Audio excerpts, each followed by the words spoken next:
안녕하세요. 곧 하나이의 엄마가 되는 30대 여자입니다. 기존의 다른 사연과는 다르게 개념을 상실해버린 시모와 절연한 이야기를 들고 여러분을 찾아뵙게 되었는데요. 도대체 어떤 시댁이었기에 절연까지 하게 된 것인지 분노 유발 가득한 이야기 한번 들어보실래요? 결혼할 때부터, 아니 연애 시절부터 남편은 시모와 정이 있는 것 같진 않았어요. 사별한 시모는 남편을 오롯이 혼자 키운 분이라 각별할 법도 한데 남편은 그러지 않더라고요. 도리어 시모 이야기가 나오면 은근슬쩍 말을 돌린다든지 그렇지 않으면 이런 말을 하곤 했습니다. 자기는 우리 엄마 신경 안 써도 돼. 나랑 결혼하는 거지 엄마랑 결혼하는 것도 아니니까 말이야. 그래도 결혼하면 한 가족이 되는 건데 어떻게 신경을 전혀 안 쓸 수가 있겠어? 우리 엄마 성격 내가 잘 아는데 자기가 한번 신경 쓰고 잘하기 시작하면 끝도 없이 바랄 사람이야. 그러니까 당신은 우리 엄마한텐 신경 끄고 나하고만 잘 살아주면 돼. 우리 엄마는 내가 알아서 할게. 왜 이런 말을 하는가 의아했는데 굳이 오래 걸릴 것도 없이 상견례 자리에서 딱 알겠더라고요. 시모는 그 자리에서부터 독보적인 존재감을 드러내기 시작했어요. 마치 세상에서 자신보다 잘난 사람은 없다는 듯 굴더라고요. 종업원을 대놓고 무시하는 것도 모자라 최종 학력이며 처녀 때는 무슨 일을 했는지 현재는 무슨 일을 하는지 등등 무례한 질문들을 쏟아내며 안하무인으로 굴었죠. 정작 가장 못 배우고 가진 것도 없는 것이 시모 본인인데 말이에요. 한마디로 그저 입만 산 그런 사람이었습니다. 거기에다 상견례 자리에서 여태 한 번도 상의한 적도 없었던 합가 이야기를 꺼내더라고요. 애들 결혼하면 한 3년 정도는 제가 끼고 살면서 이것저것 알려주려고 합니다. 요즘 애들 제대로 된 음식도 하나 못하면서 시집와서는 남의 집 귀한 아들 굶기곤 하던데 난 절대 그 꼴은 못 봅니다. 전혀 이야기도 나온 적이 없는 통보라 꽤나 당황스럽더라고요. 부모님도 당혹스러움을 감추지 못하고 있었고 전 그저 눈치만 살필 뿐이었죠. 그 순간 제가 뭐라고 하기도 전에 남편이 딱 잘라 시모의 제안을 거절하더라고요. 그러면 그냥 내가 이 결혼 안 할게. 합가할 바엔 결혼을 안 하는 게 나아. 뭐? 아들, 지금 너 그게 무슨 말이야? 그렇잖아. 나는 유정이 행복하게 해주려고 하는 결혼인데 엄마랑 같이 살면 유정이가 행복하겠어? 내 생각엔 그 반대일 것 같아서 말이야. 결혼하는 순간부터 지옥문이 열릴 건데 그럴 바엔 결혼 안 할래. 그냥 유정이랑 동거나 하면서 평생 연애나 하지 뭐. 뭐야? 넌 그게 손주만 기다리는 엄마 앞에서 할 이야기야? 그 말도 좀 하지 마. 우리는 이세 계획도 아직인데 엄마가 왜 손주를 바라고 있어? 엄마, 내가 미리 이야기하는데 혹시나 우리 유정이 시집살이 시킬 생각이면 애초에 그 생각 버려. 그냥 우리 둘이 잘 살게 지켜만 보란 말이야.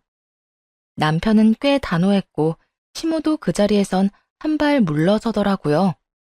한마디만 더 했다간 남편이 상견례 자리를 파토할 분위기였으니까요. 상견례 자리에서부터 대단한 성격을 보여주는 시모를 보고도 결혼을 마음먹게 된 것은 남편의 이런 모습 때문이었어요. 무슨 일이 일어나도 무조건 제 편이 되어줄 거란 그런 확신과 믿음이 있었습니다. 부모님도 그런 시모 밑에서 이런 남편이 자란 것이 신기하다고 말씀하시며 결혼하는 그 순간까지 이렇게 말씀하시더라고요. 다른 건 몰라도 네 남편은 좋은 사람 맞아, 딸. 우리는 네 남편 하나 보고 너 시집 보내는 거니까 다른 건 신경 쓰지 말고 네 남편만 믿고 잘 살아. 그러면 돼. 그렇게 많이 사랑하고 믿는 남편과 결혼을 했고 남편은 한결같은 모습으로 저를 지켜주었네요. 이렇듯 남편이 제 편만 들고 나서니 시모는 아들이 무섭긴 했나 보더라고요. 대신에 남편이 모르게 저를 괴롭혔죠. 결혼을 하고 난 후 신혼집 근처 상가에 수제 쿠키집 가게를 열었는데 시모는 그곳에 찾아와 진상을 부리더군요. 있는 친구, 없는 친구들을 다 끌고 와 계산도 하지 않고 커피 무한 리필에 쿠키와 빵은 있는 대로 다 집어가서 먹곤 했어요. 정 여사, 그런데 먹고 싶은 거 다 가져다 먹어도 되는 거야? 그러게, 우리가 이렇게 먹으면 며느리 장사는 어떻게 해? 걱정하지 말고 그냥 마음껏 먹어. 커피야 다시 내리면 되고, 이까지 간식이야 다시 만들면 되지. 우리 며느리가 손이 빨라서 다시 다 채워놓을 테니까 갈 때 싸가지고 가서 자식들 나눠주고 해. 알겠지? 아니, 우리가 괜찮다고 하니 먹긴 먹는데 이렇게 많은 거 계산은 정 여사가 하는 거야? 계산은 무슨? 세상 어느 시어머니가 며느리 가게 와서 계산을 해? 그런 걱정은 하지도 말고 마음껏 주워 먹기나 해. 이렇듯 계산은 물론 하지 않았고 다른 손님에게 팔 것도 없이 다 먹고는 주머니에까지 챙겨가니 난감하더라고요. 거기에다 얼마나 목청껏 떠들어대는지 다른 손님분들께도 민폐가 되는 지경이었죠. 어느 날부턴 시모와 그 친구들이 가게를 방문하는 날엔 들어오던 손님들도 다시 발길을 돌려버리기 일쑤였고 손해가 이만저만이 아닌 상황이었어요. 결국 돌아가는 시모를 붙잡고 이야기를 할 수밖에 없었네요. 저기 어머님, 앞으로 친구분들이랑 오시는 건 좀 자제해 주세요. 정 오시겠다면 오셔서 조금만 조용히 해주시면 감사하겠습니다. 뭐야? 너 지금 공짜 커피 간식 먹으면서 왜 그렇게 시끄럽게 구냐고 애둘러 이야기하는 거야? 완전히 틀린 말은 아니라서 아니란 말은 못하겠네요. 제가 이때껏 말을 못해서 그렇지 어머님이랑 친구분들 오시면 다른 손님들이 들어오다가도 도로 돌아가요. 그것뿐인 줄 아세요? 묻지도 않고 배달 나갈 쿠키까지 다 쓸어다 가지고 계시잖아요. 저요, 땅 파서 장사하는 거 아니에요. 이렇게 자주 와서 길게는 4시간씩 가게 장사도 못하게 방해하는데 제가 더는 참을 수가 없네요. 네가 참을 수 없으면 어쩔 거야? 여기 내 아들 돈으로 연 가게 아니니? 내 아들 돈 들여 이런 가게 사장 짓이나 하고 있으면서 나한테 그 정도도 못 해준다는 게 말이나 돼? 네가 뭐라고 하든 난 매일같이 친구들이랑 와서 놀 거니까 그런 줄 알아. 시모는 아주 큰 착각을 하고 있더라고요. 그래서 그 착각의 늪에서 시모를 꺼내주며 다신 오지 말라고도 못 박았네요. 이 가게 여는데 남편 돈 하나도 안 들어갔어요. 제가 원래 하던 가게 처분하고 여기로 옮겨온 거라서 돈이 들기는커녕 남았다고요. 그러니까 이상한 권리 내세우지 말고 다신 오지 말아주세요. 지나가시다가 잠시 들려서 커피 한 잔, 쿠키 몇 개 가지고 가시는 건 이해하도록 해볼게요. 웃기지도 않아. 내가 그 말을 믿을 것 같아? 그리고 그 말이 사실이라고 한들 내가 왜 네 말을 들어야 하는 건데? 너 뭔가 크게 잘못 생각하고 있는 것 같은데? 내가 시어머니고 네가 며느리야. 네가 나한테 이래라 저래라 할 자격이 없다. 이 말이라고. 어머님이야말로 잘못 생각하고 있는 것 같은데 제 가게는 제가 왕이에요. 제가 어머님이랑 어머님 친구분들 손님으로 받지 않겠다고 하면 그걸로 끝인 거라고요. 그러니까 또 찾아와서 진상짓 부릴 생각 하지도 마세요. 진상? 너 지금 나한테 진상이라고 했니? 네, 진상이라고 했어요. 어머님, 제가 어머님이랑 어머님 친구분들 때문에 입은 손해가 얼마인 줄이나 아세요? 여기 동네 장사이고 소문이 그만큼 중요한 곳인데 어머님 때문에 자주 오던 단골 손님들도 요즘 잘 오지도 않고 매출 차이가 무시할 만한 상황이 아니라고요. 그래서 배달이라도 보내려고 하니 만든 쿠키는 죄다 챙겨가시는데 장사를 할 수 있겠어요? 저도 저 살려고 이러는 거니까 더는 오지 마세요. 너 나한테 이딴 식으로 굴었다간 크게 후회할 건데 괜찮겠니? 이미 후회를 많이 해서 더할 후회도 없어요. 그러니까 와서 장사 방해나 하지 마세요. 시모는 기분이 많이 상했는지 얼굴을 붉히며 가게를 나가버렸고 가게 앞에서 이야기를 엿듣고 있던 친구분들도 양심은 있었는지 저와 눈도 마주치지 못하고 가버리더군요. 그러게, 작작 좀 했다면 저도 이렇게까진 하지 않았을 텐데 먼저 양심도 없이 군이 매몰차게 나갈 수밖에 없는 입장이었죠. 시모는 모욕을 당했다고 생각했는지 화가 많이 난 모양이더라고요.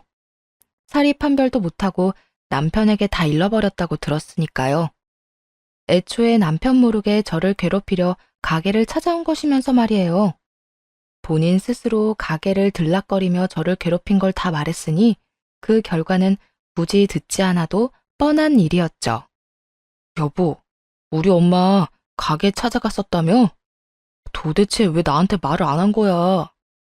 그런 것까지 말해서 뭐해. 당신도 회사 일로 충분히 힘들잖아. 괜히 신경 쓰이게 하고 싶지 않았어.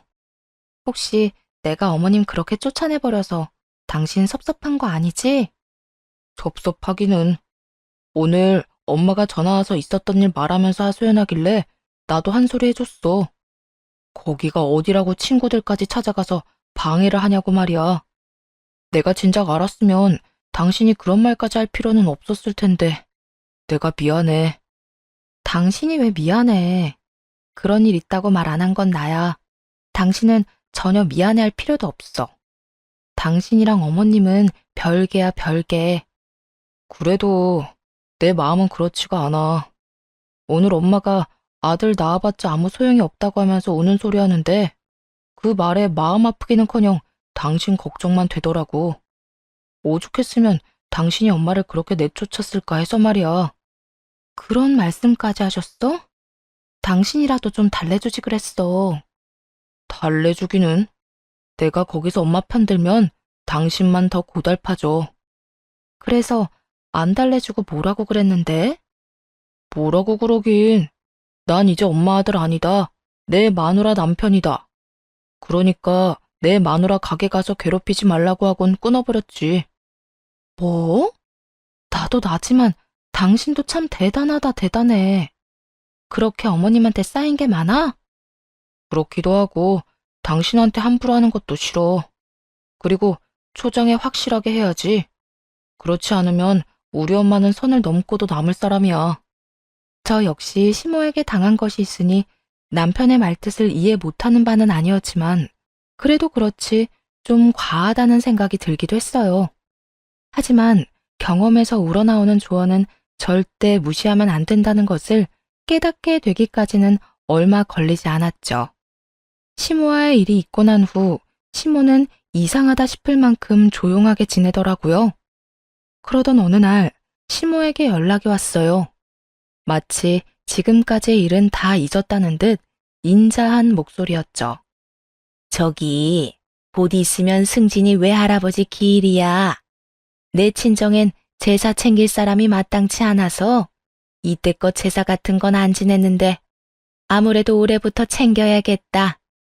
너도 승진이한테 들어서 알지? 승진이 할아버지가 얼마나 승진이 예뻐했는지. 그러니까 네가 와서 제사상 좀 준비하거라. 이번 주 주말이다. 여태 알기론 시댁에선 제사를 지내지 않는다고 했는데 갑자기 제사를 지낸다고 한다니 그 수가 뻔히 보였지만 어쩔 도리가 없는 일이었어요.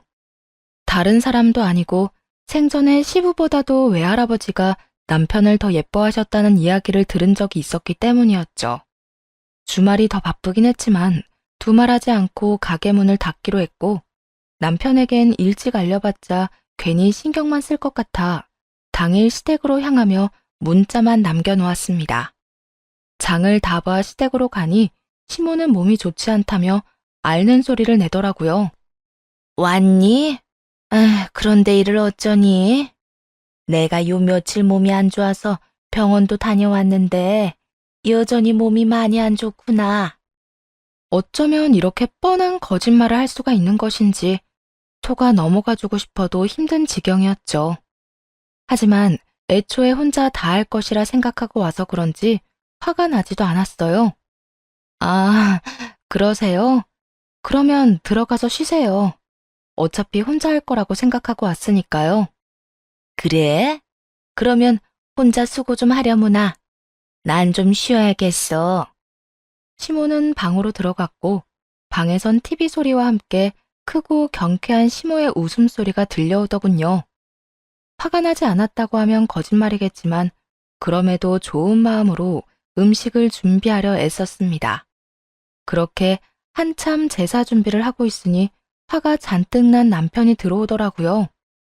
시댁으로 들어선 남편은 다짜고짜 화를 내며 시모를 찾기 시작하더군요. 엄마! 엄마! 넌 왔으면 왔지. 왜 이렇게 소리를 질러? 여기 귀먹은 사람 아무도 없어, 얘. 내가 지금 소리를 안 지르게 생겼어? 외할아버지 제사를 왜 갑자기 지낸다는 거야? 그거야. 지낼만 하니까 지낸다고 그러지. 넌 네 할아버지 불쌍하지도 않아? 이때껏 제사상 한번 못 얻어 드시고 얼마나 배고프실 거야. 그래, 다 엄마 말이 맞는다고 치자. 그런데 할아버지 길은 가을인데 왜 봄에 제사를 지내냐고. 누가 엄마 속마음 모르는 줄 알아? 집사람 괴롭히려고 일부러 없는 제사까지 만들어서 일 시켜 먹는 거잖아. 남편의 반응이 조금 과한 감이 있다고 했는데 다 이유가 있더라고요. 그렇게 남편을 예뻐했다는 할아버님의 길은 봄이 아니라 가을이었기 때문이었죠. 어차피 들통날 거짓말까지 한 시모의 의도가 뻔하긴 했지만 이렇게까지 저를 괴롭히고 싶은 시모의 심정이 이해가 가지 않았어요. 먼저 잘못한 사람도 시모였고 욕먹을 짓을 하는 것도 시모 본인이란 걸 시모만 빼고는 다 아는 상황이었으니까요. 남편은 쉴 새 없이 시모를 몰아세우고 있었고 시모는 남편의 핀잔에 도리어 큰 소리를 치기 시작하더군요. 우리 아빠 제사 내가 챙기고 싶은 날에 챙기겠다는데 왜 네가 화를 내? 설마 내가 네 마누라 일 시켰다고 지금 이렇게 화를 내는 거니? 이때껏 힘들게 키워준 이 엄마한테? 그래, 나 우리 집사람 없는 일까지 만들어 부려먹어서 이렇게 화내는 거야. 엄마, 제발 뭐든 적당히 상식선에서 좀 해. 그래야 나도 엄마 편을 들어줄지 고민이라도 해보지. 내가 부탁했었지. 괴롭히고 싶으면 하던 대로 나나 괴롭히라고. 이 사람은 그냥 좀 내버려 두라고. 엄마가 원하는 대로 용돈도 주고 생활비도 주고 다 주는데 왜 이렇게 이 사람을 못 잡아먹어서 안달이야? 내가 원하는 대로 언제 다 해줬다고 이러니? 제가 날 가게에서 내쫓았잖아. 그것도 내 친구들이 다 보는 앞에서 말이야. 내가 얼마나 망신을 당한 줄 알아? 그건 엄마가 먼저 잘못했잖아. 장사하는 가게 가서 장사도 못하게 방해하면 쫓겨나는 건 당연한 거 아니야? 거기에다 한 번도 계산한 적도 없다며? 그거 무전취식의 업무방해야. 알아? 가족끼리 무슨 그런 단어까지 다 쓰고 그러니? 난 그저 며느리 자랑도 할 겸 가게 홍보도 할 겸 해서 간 거지. 그랬으면 계산도 하고 방해되지 않게 조용히 있다가 왔어야지. 하여튼 앞으로 이 사람 괴롭히지 마. 나 진짜 가만히 안 있어. 남편은 한바탕 호통을 치더니 제 손을 꼭 잡고 시댁을 나오더군요. 오는 내내 미안하다고 사과하는 남편을 보며 많은 생각이 들었어요. 생각보다 남편이 힘든 시절을 보냈을 수도 있겠다. 그리고 지금도 힘든 시간을 보내고 있을 수도 있겠다. 내가 좀 더 이 사람을 안아줘야겠다는 생각 말이에요.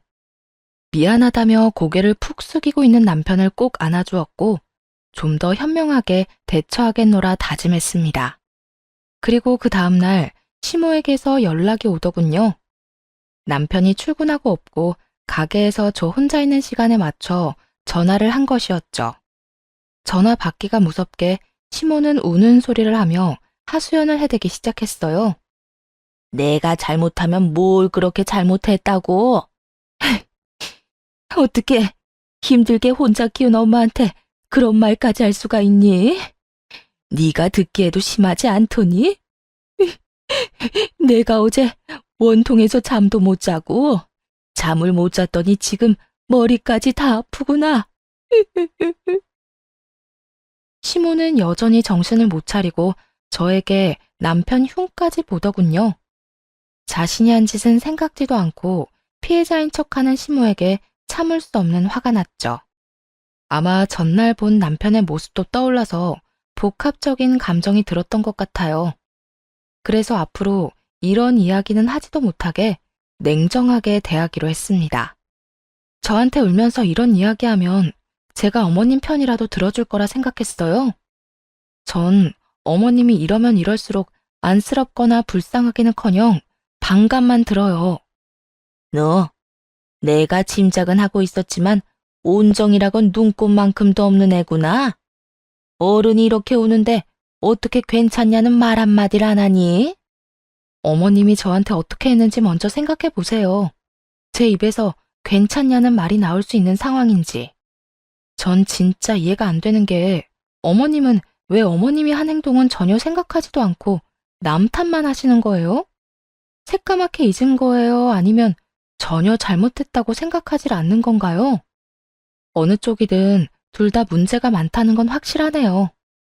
너, 지금 내 잘잘못이나 따지자고 내 전화 받았니? 이때까진 이런 말 못해서 어떻게 참았니? 이렇게 보물 터지듯이 불만이 터져 나오는데.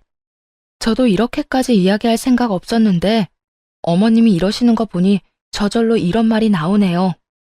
그러니까 다신 이런 용건으로 연락해서 괜히 사람 괴롭히지 마세요. 어머님이 아무리 울면서 하소연해도 이런 문제는 어머님 편 들어줄 생각 전혀 없으니까요. 그래? 네가 정 그렇게 생각한다면 내가 연락은 하지 않으마. 그러면 되지? 네, 이런 연락은 앞으로 받고 싶지 않네요. 그래, 네 뜻대로 해줄 테니 후회나 하지 말거라. 할 말도 다 했고 시모에게 대답도 들었는데 불안했어요. 시모의 후회라는 말 뒤엔 항상 생각지도 못한 일들이 벌어졌기 때문이었죠. 아니나 다를까 거짓말처럼 이상한 일들이 벌어지기 시작했습니다. 어느 날부터인가 가게 앞에 유난히 쓰레기가 많아지고 개똥도 여기저기 많더라고요. 처음엔 초등학교도 있고 아파트 단지 바로 앞이니 산책하는 애완견들이 많구나 하고 생각했어요. 갑작스럽게 생겨난 쓰레기와 오물에도 대수롭지 않게 생각했던 것이죠. 그래서 가게 앞에 대형 쓰레기통과 오물을 담아갈 작은 봉지를 준비해 놓았는데도 점점 더 쓰레기와 오물의 양은 많아지기만 하더라고요. 아침 저녁으로 가게 앞을 깨끗이 쓸곤 하는데 이상했습니다. 그래서 가게 앞을 비추고 있던 CCTV를 살펴보기로 했죠. 그리고 각종 쓰레기와 시댁에서 키우고 있던 강아지의 똥을 모아 가게 앞에 뿌리는 시모의 모습을 발견하게 되었어요. 사이는 그렇게 망가졌어도 마지막 효는 다하자는 마음으로 용돈은 잊지 않고 드리고 있었는데 저딴 짓을 하며 제가 피땀 흘려 번 돈을 받아가고 있었다고 생각하니 피가 거꾸로 치솟더라고요. 쓰레기야, 좀 더 일찍 일어나서 치우면 그만이었지만 오물 냄새는 물로 씻어내도 그 특유의 냄새가 풍겨 매출에 손해를 입힐 수밖에 없었기도 하고요. 그 무엇보다 제가 아주 많이 화가 나 있다는 것이 가장 중요했죠. 그래서 곧바로 시모의 용돈을 끊었네요. 이토록 제가 망하기를 바라는 사람에게 더는 제 돈을 주고 싶지 않은 마음도 있긴 했지만 이 일을 해결하기 위해선 시모에게 연락을 해서 오라가라 해야 할 텐데 전화도 걸고 싶지 않았거든요. 용돈을 끊으면 저를 찾아올 것이라 확신했고 아니나 다를까 돈이 입금되지 않자 시모는 바로 가게로 찾아왔죠. 그리곤 여전히 자기가 한 짓은 생각지도 않고 뻔뻔하게 화를 내기 시작했습니다. 너, 왜 용돈 안 넣니? 아무리 우리 사이에 요즘 불미스러운 일이 좀 있었다고 해도 줄 건 줘야 할 거 아니야. 내가 몇 푼 되지도 않은 돈 때문에 여기까지 찾아와야겠어? 저도 그까짓 몇 푼 주고 말자는 생각으로 드렸었는데 요즘 장사가 잘 안 돼서 그까짓 몇 푼이 부담스러워서 못 드렸어요. 아무리 장사가 안 된다고 해도 내 용돈은 건드리면 안 되지. 장사가 안 되는 정도가 아니라 아예 손님이 없어요. 아니, 누가 가게 앞에 쓰레기를 버리고 가는 것도 모자라서 강아지 오물까지 버리고 간 거 있죠? 쓰레기야 치우면 되지만 오물 그 특유의 냄새 때문에 손님 발길이 뚝 끊겼어요. 이러다 월세도 못 내게 생겼다고요. 이런 상황인데 어머님 용돈을 어떻게 드리겠어요? 시모의 표정에선 계획대로 저의 일을 망쳐놨다는 기쁨과 그 때문에 용돈이 끊겨버렸다는 분노 등 여러 가지 감정이 보이더라고요. 가게를 망쳐놓은 생각만 했지 그게 용돈에 영향을 끼칠 거란 생각은 전혀 하지 못했던 것이었죠. 그래서 앞으로도 못 준다 이 뜻이니? 그러면 내 생활은 어떻게 하고? 남편도 생활비 정도는 드리잖아요. 우선 그걸로 생활 좀 하세요. 그리고 저도 범인 잡히는 대로 그 손해배상금 받아서 드릴게요. 범인? 손해배상? 네, 범인이 CCTV가 있다는 사실은 전혀 인지를 못한 모양이더라고요. 아니면 보긴 봤는데 가짜라고 생각했나? 하여튼 아직 저도 확인은 안 해봤는데 경찰에 신고는 하려고요. 이거 영업방해죄라서 손해배상금 물을 수 있을 텐데 그 돈 받아서 용돈 드릴게요. 아, 어머님 계실 때 신고해야겠어요. 이상하게 지은 죄도 없는데 경찰분들 오면 긴장부터 돼서 아직 신고를 못하고 있었거든요. 지금 바로 해야겠다. 시모의 얼굴은 점점 더 사색이 되어갔고 휴대전화를 꺼내 112를 누르기 시작하자 다급하게 막더라고요. 그리곤 갑자기 고해성사를 하기 시작했죠. 그럴 필요 없다. 내가 그랬으니까. 어머님이요? 도대체 왜요? 그게 그냥 네가 미워서 그랬어. 네가 시집 오기 전까지는 내 아들이 나한테 이런 적이 단 한 번도 없었는데 내 아들이랑 이렇게 된 게 전부 네 탓이잖니. 거기에다 네가 날 그렇게 무시하니 내가 화가 나지 않았겠어? 그래서 그랬다. 그러게 누가 그렇게 버릇없게 연락도 하지 말란 말 하라고 했니? 내가 분명 후회할 거라고 했는데도 넌 끝까지 나한테 사과 한마디 하지 않았으니 이런 결과는 당연한 거야. 시모는 자신이 저지른 모든 일들을 제 탓으로 돌리며 할 만한 일을 했다고 자부하고 있더군요. 차라리 그때라도 미안하다고 화가 나서 그랬다며 용서를 구했다면 저도 그쯤에서 그만했을 텐데요. 시모가 그딴 식으로 나오니 다른 방도가 없겠더라고요. 그건 어머님이 먼저 저를 괴롭혔기 때문에 그런 일들이 벌어진 거예요. 제가 어머님께 잘못을 한 것도 아니었고 시작도 어머님이 끝끝내 선을 넘은 것도 모두 어머님이 하셨는데 왜 그 모든 탓을 저에게로 넘기세요? 그리고 그 피해를 왜 제가 다 입게 만드세요? 애초에 이런 일들이 벌어진 건 제 탓이 아니라 모두 어머님 탓이라고요. 아시겠어요?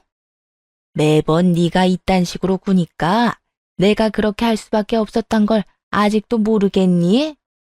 내가 하는 모든 일에 이렇게 방귀를 들고 말끝마다 사람을 가르치려 드니까 내가 그런 짓까지 하게 되고 네가 그딴 꼴까지 당하게 된 거야. 알아? 그리고 계속 처음이 어쩌고 저쩌고 그러는데 처음부터 네가 가게에서 날 쫓아내지만 않았어도 이런 일은 없었다. 그날 네가 날 무시하지만 않았어도 내가 그런 말도 안 되는 제사를 만들어내는 일도 없었을 거고 내 아들이 너만 감싸고 도는 일도 없었을 테고 오늘 이런 일도 없었겠지. 그러니까 다 네 탓이야. 아니요. 그건 어머님이 꼬인 사람이라 그러는 거예요. 보통 사람들은 처음부터 그런 비상식적인 짓을 하지도 않는다고요.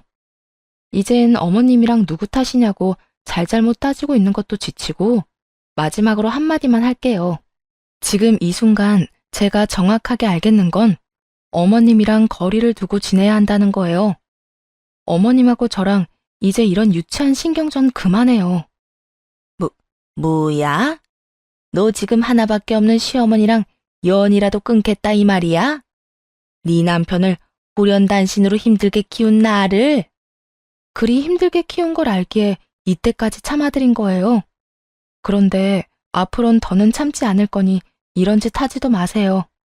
한 번만 더 이딴 짓 하시면 증거도 있겠다. 경찰에 바로 신고할 거예요. 안 한다 안 해. 며느리라고 하나 있는 게 연을 끊는다고 하질 않나. 경찰에 신고한다고 하질 않나? 내가 너 무서워서 뭘 할 수나 있겠니? 아무것도 안 할 테니까 용돈이나 제대로 넣어. 알겠어? 저한테 돈 맡겨놓으셨어요? 용돈은 제가 알아서 할 테니까 강요하지 말고 이만 돌아가 주세요. 지금 당장이라도 경찰에 신고하고 싶은 걸 꾸역꾸역 참고 있으니까요. 이해가 되지 않는 상황과 마지막까지 상식을 넘는 시모의 언행. 이것이 부디 마지막이길 바라고 또 얼마나 바랐는지 모릅니다. 그때까지만 해도 영까지 끊고 싶진 않았으니까요. 하지만 시모는 끝까지 가더군요. 이번엔 치졸하게 숨어 괴롭히는 것이 아닌 대놓고 돈을 요구하기 시작하는데 그 이유가 더 기가 막히더군요. 예, 나 돈 좀 다오. 네? 돈이요? 무슨 돈이요? 너 내 덕에 다시 매출 올랐을 거 아니니? 그러니까 나한테 돈 좀 주려무나. 내가 꼭 사고 싶은 게 있어서 그래. 그제야 제가 큰 잘못을 저질렀다는 생각이 들더군요. 사이가 좋지 않아 연락은 하지 않아도 용돈만큼은 꾸준히 드리고 있었거든요. 그건 마지막 효심도 도리도 아니었어요. 그저 같은 여자로서 지금껏 혼자 남편을 힘들게 키웠을 시모가 안쓰러워서 줬던 것인데 그것이 저를 돈줄 정도로 여기게 되는 원인이 될 거라곤 생각 못했던 거죠. 이 정도로 염치가 없을 거라곤 생각조차 못했는데 남 탓을 할 것도 없는 상황이었네요. 혹시 제가 어머님께 빌린 돈이 있었나요? 아니면 맡겨놓은 돈이라도 있으세요? 아무리 제가 어머님 며느리라고 해도 이런 식으로 돈 달라 요구하는 건 좀 아니지 않나요? 아니긴 뭐가 아니야. 자식된 도리로 부모가 돈 달라고 하면 군말 안 하고 주면 되는 거야. 도대체 뭘 사려고 이러는 건데요? 말이나 좀 들어볼게요. 그게 가방 사려고 그런다. 너도 알지? 에르 땡땡. 뭐라고요? 그 가방이 얼마인 줄은 알고 그러세요? 알지. 내가 그저께 백화점 가서 다 알아보고 왔어. 너도 알지? 희자. 글쎄 이번에 희자가 며느리한테 명품 가방을 받았다고 하더구나. 어찌나 자랑질을 하는지. 누구 며느리가 없나 얼마나 눈꼴 시렸는지 아니? 그래서 나도 하나 사려고. 희자랑 똑같은 급 사는 건 말도 안 되고 그보다 더 비싼 걸 사야 하지 않겠니? 너 귀찮게 같이 갈 필요도 없고 그냥 돈만 주면 된다. 그 순간 며느리에게 명품 가방을 받았다는 그 친구분의 이야기를 하던 시모의 말이 떠올랐어요. 그 친구분은 아들 집으로 오가며 육아는 물론이고 살림까지 다 살펴주고 있다며 자기는 그렇게는 못한다고 엄포를 놓았던 것이 말입니다. 희자도 멍청하지 않니? 이 나이 먹고 그게 무슨 생고생이야? 며느리한테 다 하라고 하면 되지. 굳이 아들네 오가면서 애 봐주고 살림 살아주고. 그런다고 자식들이 부모 고생하는 걸 알아줄 것 같니? 그러다 몸이라도 아파봐라. 그대로 버림받는 거야. 아픈 순간 요양원 신세나 지게 될 거라고. 하여튼 난 너희 애 낳는다고 해도 절대 봐줄 생각 따윈 없으니 너희가 알아서 낳고 알아서 키워.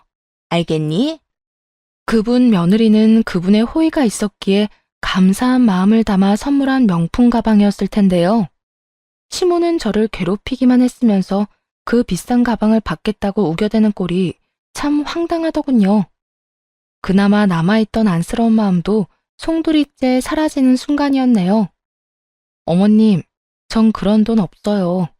아니, 있다고 해도 그딴 곳에 쓰라고 줄 생각은 전혀 없어요. 뭐야?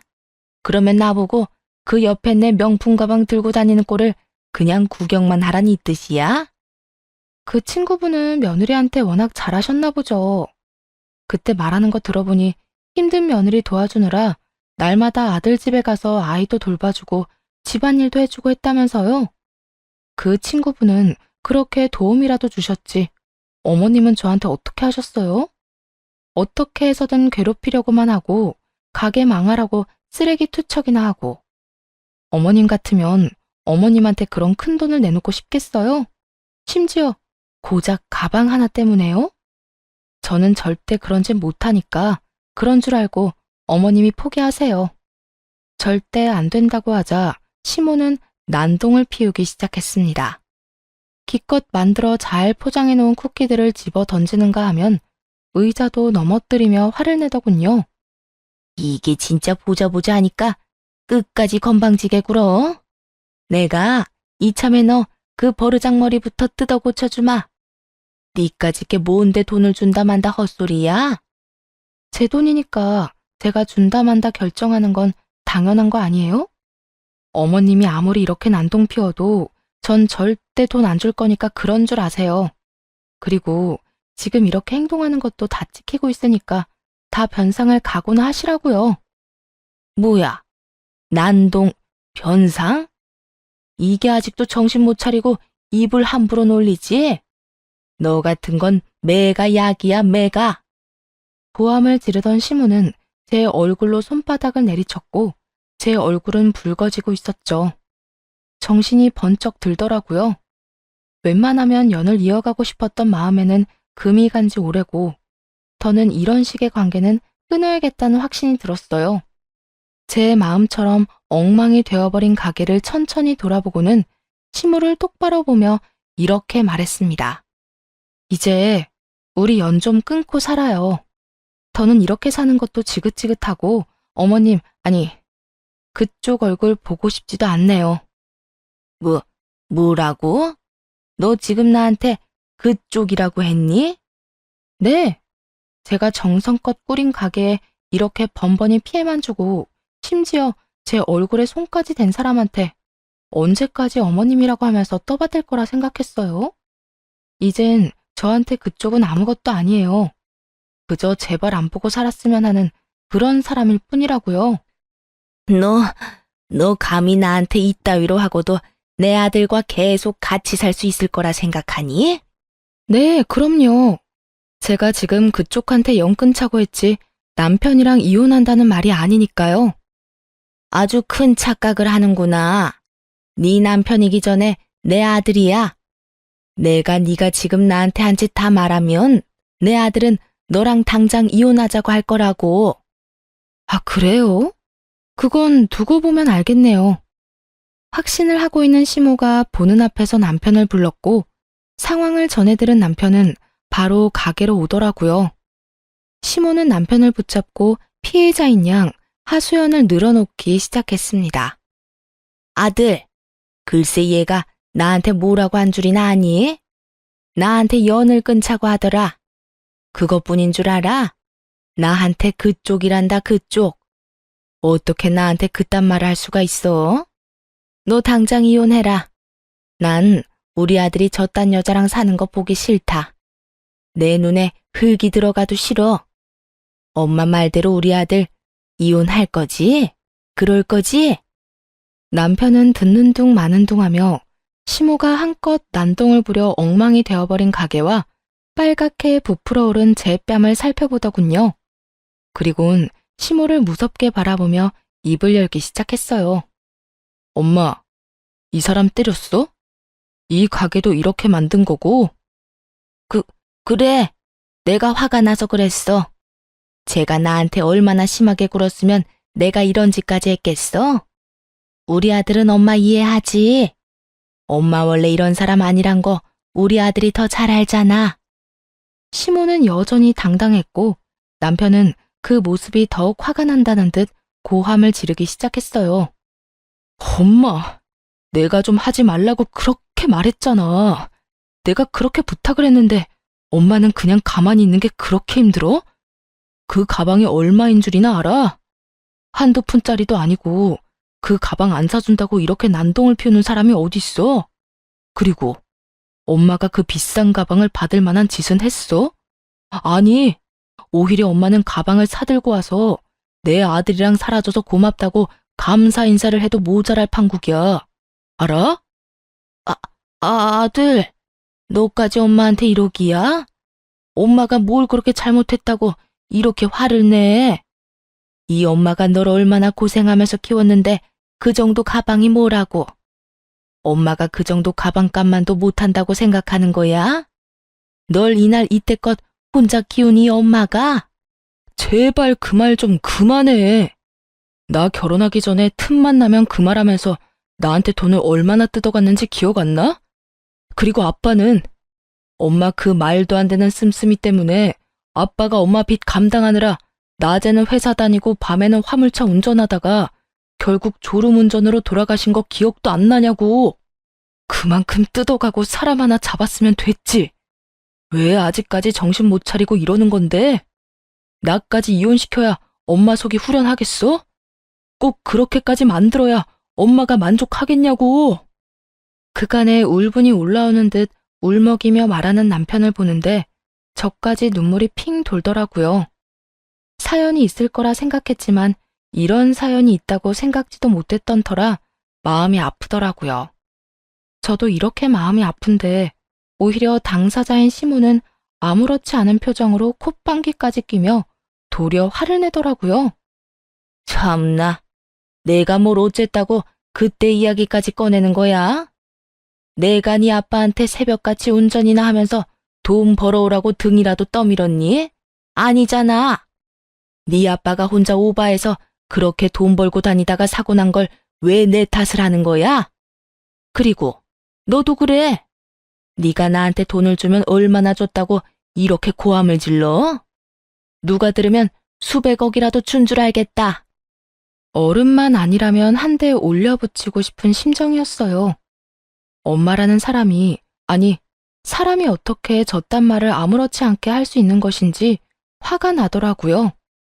저는 화가 나 몸이 떨려오는데 남편은 오히려 시모의 말로 인해 모든 것이 정리가 되었다는 듯 후련한 표정이더군요. 들을 말을 들었으니 더는 고민할 필요가 없다라는 얼굴이었어요. 그리곤 그 정리가 된 마음을 표현하기 시작했습니다. 나는 그래도 엄마가 날 낳아주고 날 키워줬으니까 마지막까지 엄마 놓지 않고 잘 살아보려고 했어. 그런데 더는 아니야. 난 적어도 엄마가 반성이란 걸 조금이라도 하는 줄 알았는데 지금 말 들어보니까 그것도 전혀 아니구나. 그래, 엄마 말이 다 맞는다고 치자. 엄마 말대로 엄마는 아빠 등 떠민 적도 없고 내가 엄마한테 수백억까지 주지도 못했어. 우리가 다 잘못했다고 칠 테니까 엄마랑 나 이제 그만 보고 살자. 엄마는 엄마대로 살아. 나는 나대로 살 테니까. 아들, 너 지금 그 말 진심이야?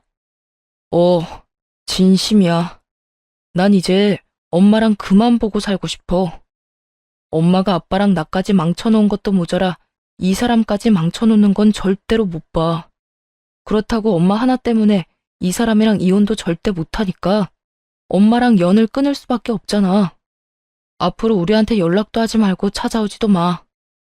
지금껏 엄마 하는 행동 다 받아준 거랑 돈 벌기 시작했을 때부터 준 돈만 해도 낳고 키워준 값은 다 했다고 생각하니까. 엄마한테 미안한 감정도 없어. 그러니까 괜한 동정심 유발할 생각도 하지 마. 그러면 그럴수록 화만 더 날 것 같으니까 말이야. 끝내 남편의 입에선 연을 끊자는 확실한 말이 나왔고 시모는 다시 난동을 피우기 시작했습니다. 저를 향해서 말이죠. 이게 다 너 때문이야. 너 같은 게 우리 집에 시집 와서 내 아들이 이렇게 변해버린 거라고. 내 아들 내놔. 내 아들 내놓으라고.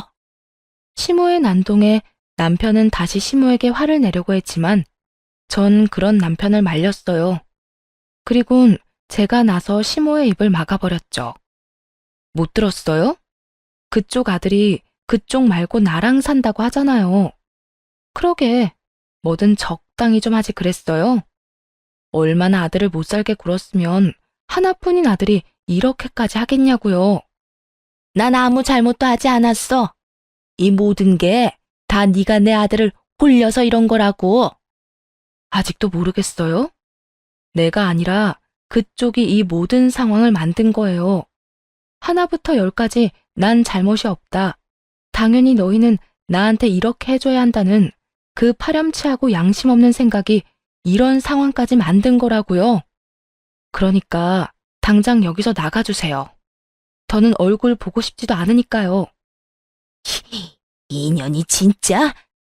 시모는 다시 저에게 달려들었지만 남편은 그런 시모를 붙잡아 쫓아내더군요. 다신 찾아오지도 말란 말과 함께 말이죠. 내가 너희 없으면 못 살 줄 알아? 나 혼자서도 잘 먹고 잘 살 거니까 나중에 유산 타령하면서 찾아오지나 마. 알겠어? 시모는 쫓겨나면서도 악다구니를 썼고 그 후 저흰 집도 옮겨버리고 가게도 옮겼습니다. 전화번호는 차단을 했고 시모도 더는 찾아오지 않더군요. 그리고 들어오는 이야기엔 시모는 하나 남은 시댁을 팔아 잘 먹고 잘 살고 있다고 하더군요. 몇 푼 안 되는 돈을 믿고 갖은 사치란 사치는 다 하고 그나마 남아있던 주변 사람들을 무시하는 것도 모자라 막말을 해대 남은 사람도 없다고 하고요. 사람은 변하지 않는다고 참 한결같이 잘 사는구나 하며 시모를 잊고 지내던 어느 날이었어요. 모르는 번호로 연락이 오더라고요. 병원이었어요. 시모가 몸이 좋지 않아 병원에 입원해 있는데 간호가 필요한 상황인가 보더라고요. 그러면서 시모가 남편과 저를 찾는다고요. 고민 끝에 남편에게 모든 사실을 알리기로 했어요. 아무래도 제가 결정할 문제는 아니라고 생각했으니까요. 여보, 병원에서 연락이 왔는데 어머님 많이 아프신가 봐. 옆에서 돌봐줄 사람이 필요하다고 하는데 어떻게 해야 할까? 그래? 언젠가 이런 날이 올 거라 예상했었잖아. 내가 내일 가서 요양원 모셔다 드리고 올 테니까 당신은 신경 쓰지 마. 난 괜찮은데 당신은 괜찮겠어? 다 자업자득이야. 그러게 기운 있을 때 적당히만 했어도 우리가 이렇게까지 했겠어? 나도 나지만 당신 괴롭힌 것만 생각하면 아직도 화나. 그리고 이 상황에서 병수발이나 들 거였으면 그때 영 끊자는 말도 안 꺼냈을 거야. 절대 그렇게는 못해. 아니, 못해. 아니, 안 해. 당신이 무슨 걱정하는지 잘 아는데 난 괜찮으니까 우리 엄마 일은 나한테 맡겨둬. 알겠지? 난 당신만 괜찮으면 다 괜찮아. 그러니까 당신 마음 가는 대로 해. 남편은 다음날 바로 시모를 요양원에 모셔다 드리고 왔다고 하더군요. 그리곤 시댁에서 돈 될 만한 것은 다 팔아치워 요양원 비용을 냈다고 하고요. 남편의 말대로 진작 적당히만 했다면 그런 초라한 끝을 보진 않았을 텐데. 한편으론 안타깝고 한편으론 후련한 복합적인 감정이 들었죠. 그 후 남편과 전 잘 지내고 있어요. 가끔은 여행도 다니고 가까운 곳에 산책도 자주 하며 마음의 안정을 찾아가고 있답니다. 그리고 좋은 소식이 있어요. 처음에 말씀드렸다시피 바로 저와 남편이 한 아이의 부모가 된다는 거예요. 지금 임신 6개월째로 아기와 저도 건강하게 잘 지내고 있어요. 몸이 점점 무거워져 일이 버거울 때도 있긴 하지만 워낙 남편이 잘 도와줘서 무사히 하루하루를 잘 보내고 있는 중이에요. 이렇게 제 사연도 끝이 났네요. 긴 이야기 끝까지 함께 해주셔서 너무 감사합니다.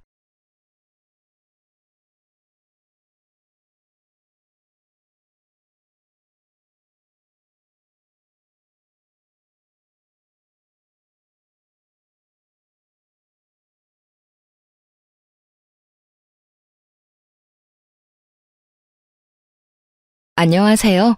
시골에서 사연을 들으며 코바느질을 열심히 하고 있는 여자입니다. 장남 사랑이 지독한 시댁 식구와 그 못지않게 형 바라기인 남편의 이야기를 전해드리려 사연을 써요.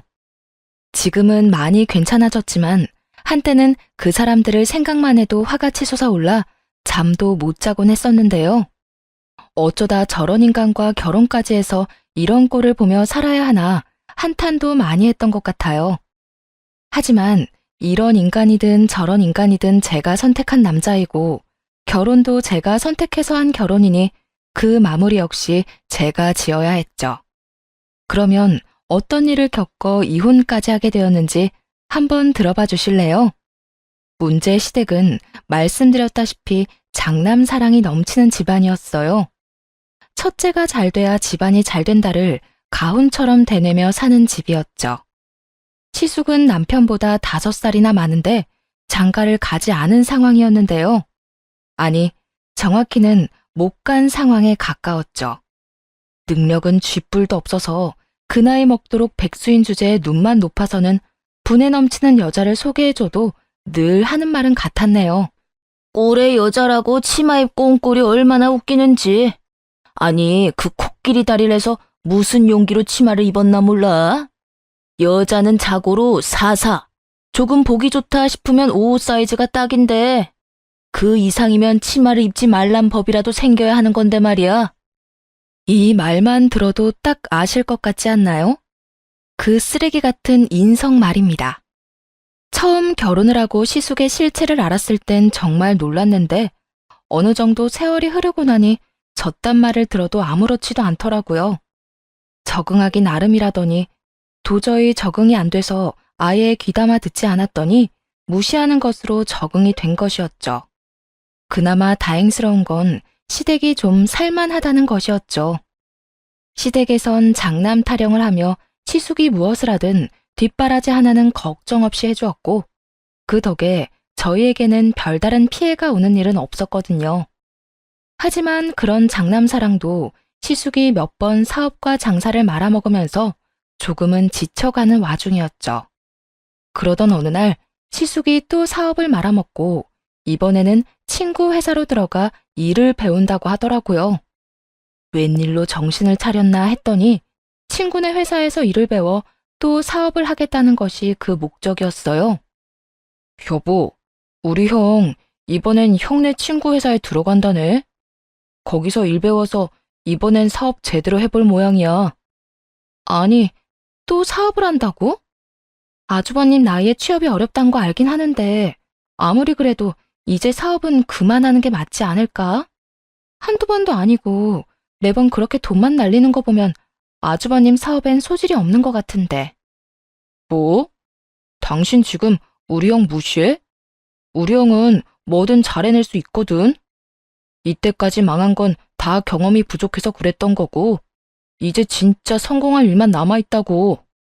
지독한 형 바라기 남편은 또 시동을 걸고 있었고 구태여 더 말을 하지 않기로 했네요. 걱정을 걱정으로 받아들이지도 않고 그저 자기 형을 무시한다며 저리 화를 내는데 말을 해서 뭐 하겠어요? 제 입만 아픈 상황이었죠. 그렇게 시숙이 출근한다는 소식을 전해 들은 지 딱 3일째 되던 날 시숙이 짐을 싸서 집으로 찾아왔더라고요. 아주버님? 연락도 없이 무슨 일이세요? 친구분 회사 출근하신다고 들었는데 오늘은 출근 안 하셨어요? 그 짐은 또 뭐예요? 출근은 내일부터 하기로 했어요. 그래서 말인데 나 한동안 여기서 좀 지낼게요. 네? 우리 집에서요? 왜 그렇게 놀라요? 내 동생한테 다 말했는데. 아, 못 들었구나. 제 친구 녀석 회사가 마침 이 근처더라고요. 근처에 집을 살까 하다가 혼자 살면 밥 챙겨 먹는 것도 그렇고 여러모로 불편해서 여기서 좀 지내기로 했어요. 앞으로 잘 부탁해요. 어찌나 호탕하게도 웃는지 그 입에 신고 있던 양말을 벗어 던져버리고 싶더라고요. 더 미운 건 남편이었어요. 시숙의 말을 들어보면 남편에겐 이렇게 들어올 거라고 말한 듯한데 남편은 언질도 준 적이 없었거든요. 남편을 노려봤고 남편은 어색한 웃음소리를 내며 저를 끌고 방으로 들어가더군요. 그리곤 뒤늦게 설득해오기 시작했죠. 여보, 그게 진작 말하려고 했는데 말할 타이밍을 놓쳐서. 이건 말하고 말고 할 문제가 아니라 우리 집에서 지낸다 말 나왔을 때 단칼에 안 된다고 했어야지. 내가 아주버님이랑 어떻게 한 집에 살아? 어떻게 살긴 그냥 살면 되지. 잠깐이라잖아, 아주 잠깐. 그 잠깐만 당신이 고생 좀 해줘. 잠깐이고 뭐고 난 싫다니까. 불편해서 싫어. 그리고 아까 아주버님 하는 말 들어보니까 날 야무지게 부려먹을 생각인 것 같던데 내가 아주버님 시중까지 들려고 당신한테 시집 온 줄 알아? 나도 회사에서 일하고 오면 힘들어. 피곤하다고. 그런데 집에서도 푹 쉬지도 못하고 당신 식구 시중이나 들어야겠어? 시중이라니. 그냥 우리 먹는 밥상에 숟가락 하나 더 놓으면 돼. 딱 거기까지만 당신이 해주면 나머진 내가 다 할게. 응? 아, 여보. 지금 와서 나가라고 어떻게 그래. 저렇게 짐까지 싸서 왔는데. 그러지 말고 이번 한 번만 좀 참고 넘어가자. 응? 더도 덜도 말고 딱 일주일만 참아줘. 아, 딱 일주일이다. 알겠어? 그러면 우리 형 안방에서 지내면 되지? 미쳤어? 안방은 무슨? 작은 방에서 지내라고 해. 우리 형은 침대 아니면 못 자는데. 미쳤구나. 형 종노릇은 당신 혼자 해. 아니다. 그냥 지금이라도 내쫓을까? 그래야 정신 차릴래? 아니야. 지금 생각해보니까 우리 형 침대 없이도 잘 잘 것 같아. 안방 이야기를 꺼낼 땐 정말 내쫓아버리고 싶긴 했지만 남편이 저렇게 저자세로 나오기도 했고 고작 일주일이라고 하니 참아보기로 했습니다. 그냥 저대로 내쫓았다간 남편 시숙 시모까지 합세해 저를 들들 볶아댈 것이 분명했으니까요. 그냥 잠시 좀 불편하자 싶었죠. 그런데 그런 다짐은 고작 하루 만에 무너져 내렸습니다. 무슨 시부모님을 모시고 사는 것도 아니고 이불 빨래는 적어도 이틀에 한 번 해달라고 요구하더니 아침 밥상부터 반찬 투정이 말도 못할 정도였어요. 재수씨, 고기 반찬 없어요? 난 아침에 고기를 먹어야 힘이 나는데. 그러게, 우리 형은 고기 엄청나게 좋아하는데 고기가 없네. 집에 고기 떨어졌어? 죄다 풀떼기뿐이야. 아주버님, 저희는 아침부터 고기 안 구워 먹어요. 계시는 동안은 저희 식단에 맞춰 먹든지 정 먹고 싶으면 조금 일찍 일어나서 직접 구워 드세요. 그리고 당신은 풀떼기라도 감사하다 생각하고 먹어.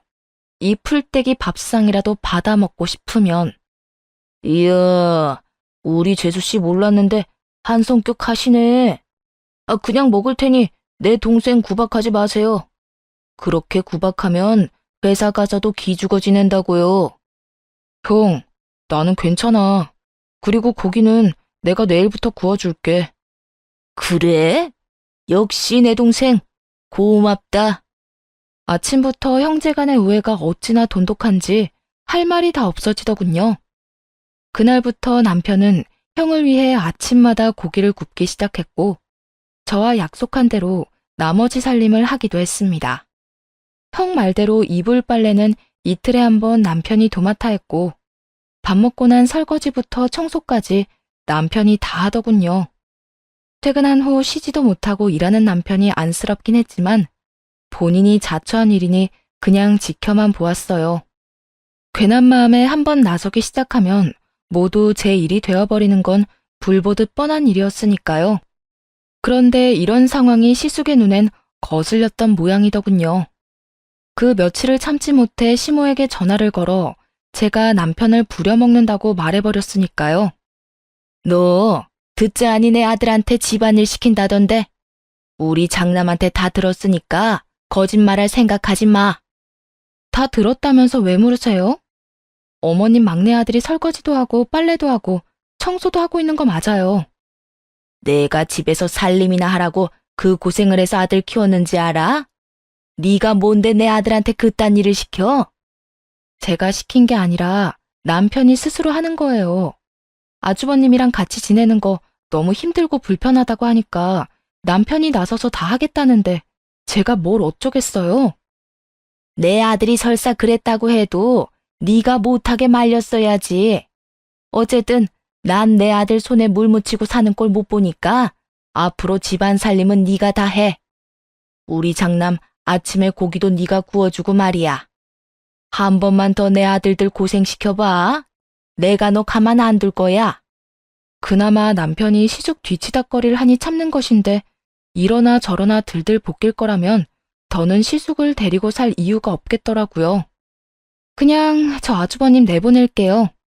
그렇지 않아도 어머님 두 아들 데리고 사는 거 힘든데 어머님까지 이렇게 말 보태고 나오니 더는 못하겠어요. 그러니까 아주버님 집을 구해주든 길거리에서 지내게 하든 어머님이 알아서 하세요. 뭐야? 너 무슨 애가 그렇게 정이 없니? 가족이란 게 뭐니? 이럴 때 돕고 살아야 가족 아니니? 피 섞인 가족인 어머님이 도우시면 되겠네요. 전 피도 안 섞였고 아주버님이랑 결혼한 것도 아니라서 이런 잔소리까지 들으면서 데리고 살고 싶진 않아요. 지금 바로 짐 싸서 현관문 앞에 내놓을 거니까 데리고 가든 집을 얻어주든 알아서 하세요. 아니 얘, 너희 집이 있는데 왜 우리 장남을 혼자 살게 해? 혼자 살면 그 뒷바라지는 또 누가 하고? 남자는 혼자 살면 몸 상하기 십상이다. 내가 앞으로 잔소리하지 않을 테니 우리 장남 좀 더 데리고 있으려무나. 그런 이유라면 더더욱 싫네요. 제가 무슨 아주버님 도우미도 아니고 정 그렇게 걱정이면 시댁에 돈 많으니까 집도 얻어주고 도우미도 구해주세요. 그러면 되지 않겠어요? 이만 끊을게요. 그렇게 전화를 끊자마자 시숙의 짐을 싸서 현관문 밖에 내놨고 퇴근하고 돌아온 시숙을 그대로 집에서 내쫓았죠. 시숙이 저항 한번 못 해보고 쫓겨났단 걸 안 남편이 화를 냈지만 더 크게 화가 난 제 승리였네요. 당신 진짜 미쳤어? 아무리 그렇다 해도 우리 형을 그런 식으로 내쫓으면 어떻게 해? 어떻게 하긴 돈 많은 당신 집에서 집 얻어주겠지. 그런 뜻이 아니잖아. 당신이 우리 형을 무슨 짐짝 내던지듯이 쫓아냈다고 우리 형 화 많이 났다고. 상처도 많이 받은 것 같고. 그러지 말고 지금이라도 전화해서 오라고 하자. 응? 당신이 그렇게만 하면 우리 형도 화 풀고 다시 돌아올 거야. 내 말 잘 들어. 이 집에서 당신 형 다시 부르잖아? 그 즉시 당신도 짐짝처럼 쫓아내버릴 테니까 그런 줄 알아. 알겠어? 남편은 쫓겨나긴 싫은지 더는 입을 열지 않더라고요. 그렇게 상황이 마무리됐다고 생각했는데 다음날 시모가 찾아왔어요. 퇴근할 때까지 기다릴 수도 없을 만큼 화가 났던 건지 시모는 회사까지 찾아와 난동을 피우기 시작했죠. 이 건방진 게 내 전화를 그따위로 끊어? 너 그리고 내 전화 왜 안 받아? 영색이 내가 네 시어머니인데 전화는 왜 안 받냐고? 사무실까지 쳐들어와 고함을 고래고래 질러대는데 이미 망신이란 망신은 다 당했고 그냥 시모를 끌고 나가는 것으론 도저히 화가 풀리지 않을 것 같더라고요. 그래서 시모를 그대로 끌고 와 시숙이 일하는 사무실로 찾아갔어요. 그리고 거기에서 똑같이 난동을 피워버렸죠. 제 사무실에 찾아와서 아주버님 내쫓았다고 난리 피웠는데 혹시 알고 계셨어요? 아니, 무슨 애도 아니고 아주버님은 혼자 못 살아요? 다 큰 어른이 왜 동생 집에 얹혀 살려고 그래요? 그리고 왜 무슨 일만 있으면 어머님한테 다 일러서 일을 이렇게 크게 만들어요? 네? 대답 좀 해보세요. 내가 진짜 궁금해서 그런다고요. 시숙은 창피하긴 했는지 얼굴을 가린 채 애써 외면하고 있었고 또다시 시모는 입에 담지도 못할 욕설을 퍼붓기 시작했습니다. 이 독한 것, 이 매정한 것, 네 시숙 쫓아낸 것도 모자라 여기가 어디라고 찾아와서 이 난동을 피워대? 왜요? 전 어머님이 한 그대로 했을 뿐인데. 제 회사에서 어머님이 난동 피운 건 괜찮고 제가 여기에서 난동 피우는 건 안 되나 봐요? 왜요? 저는 며느리이고 아주버님은 어머님의 그 잘난 장남이어서? 저도요. 저희 집에선 귀한 장녀라고요. 그냥 주워온 딸 아니라고요. 네가 귀하게 큰 거랑 우리 장남이 귀하게 큰 거랑 같을 거라 생각하니? 내 아들은 너 따위랑은 달라. 내가 얼마나 귀히 키웠는데 감히 너 따위랑 비교해? 다 됐고 우리 장남 오늘부터 다시 그 집에 들어가서 살 거니까 그런 줄 알고 내 아들들 잘 케어해. 알겠어? 마음대로 해보세요. 과연 집에 들어갈 수 있을지 없을지 두고 보자고요. 집으로 돌아오자마자 비밀번호를 바꿔버렸고 남편 놈까지 집에 들이지 않았네요. 상황이 그렇게 흘러가자 시모는 도저히 안 되겠다 싶었는지 한 발 물러서 남편만 집에 들어가게 해달라 하더라고요. 그렇게 남편은 집으로 돌아오게 되었고 시숙은 저희 집과 가까운 곳에 집을 구하게 되었죠. 집에서만 내보내면 다 끝일 거라 생각했는데 그게 아니더군요. 시모는 하루가 멀다고 전화를 해서는 이거 해줘라 저거 해줘라 명령질을 하기 시작했으니까요. 그때마다 무시로 일관했는데 시모는 싫은 소리를 듣지 못해 안달이 난 것처럼 기어이 또 선을 넘더라고요. 너, 내가 우리 아들 집에 가서 이불 빨래 하라고 했니, 안 했니? 했죠. 그리고 전 못하니까 알아서 하라고 하기도 했고요. 저도 직장이 있는데 왜 남의 집까지 가서 이불 빨래를 해야 되나요? 그래도 내가 하라고 했잖아. 네가 내 말 안 들어서 우리 아들 먼지 알레르기 때문에 지금 기침하고 난리도 아니라고. 너 어떻게 책임질 거야? 저러다 우리 아들 천식이라도 걸리면 어떻게 할 거냐고. 여러분은 믿기시나요? 이런 미친 집안이 있다는 게. 저 역시 겪은 일이 아니라면 절대 믿지 못했을 거예요. 하지만 이 미친 일은 실제로 일어나고 있었고 아무리 시어머니지만 더는 참을 수가 없더라고요. 아니, 제가 오치 집안 전용 하녀도 아니고 왜 어머님 장남 이불 빨래까지 해야 하며 먼지 알레르기로 기침하는 것까지 책임져야 하는데요? 전요, 어머님처럼 우리 장남 하면서 살기 싫어요. 하물며 아주버님은 내 아들도 아니잖아요. 그렇게 아들 걱정에 눈물이 앞을 가리면 품에 끼고 사세요. 괜히 엄한 사람 오라가라 하면서 괴롭히지 말고요. 앞으로도 어머님이 뭐라고 하든 저 그 집 가서 일 절대 안 해요. 그러니까 그런 줄 알고 이런 연락하지도 마세요. 시모는 이런 말이 전혀 들리지도 않았는지 그 뒤로도 계속 이런저런 요구를 해왔지만 끝까지 다 무시로 일관했네요. 아예 전화도 받지 않았고 문자에 답장도 하지 않았죠. 그런 일이 계속 반복되자 시모도 포기를 했는지 더는 그런 문제로 연락이 오진 않더군요. 그렇게 짧은 평화가 찾아왔고 시숙 문제가 빠지니 남편과 싸울 일도 없더라고요. 그러던 어느 날 시숙에게 연락이 왔어요. 휴대전화에 시숙이 뜨는데 한숨부터 터져 나오더군요. 전화를 받지 말까 생각도 했지만 피해봤자 어떻게 해서든 연락을 취해올 것이 분명했기에 그냥 전화를 받았죠.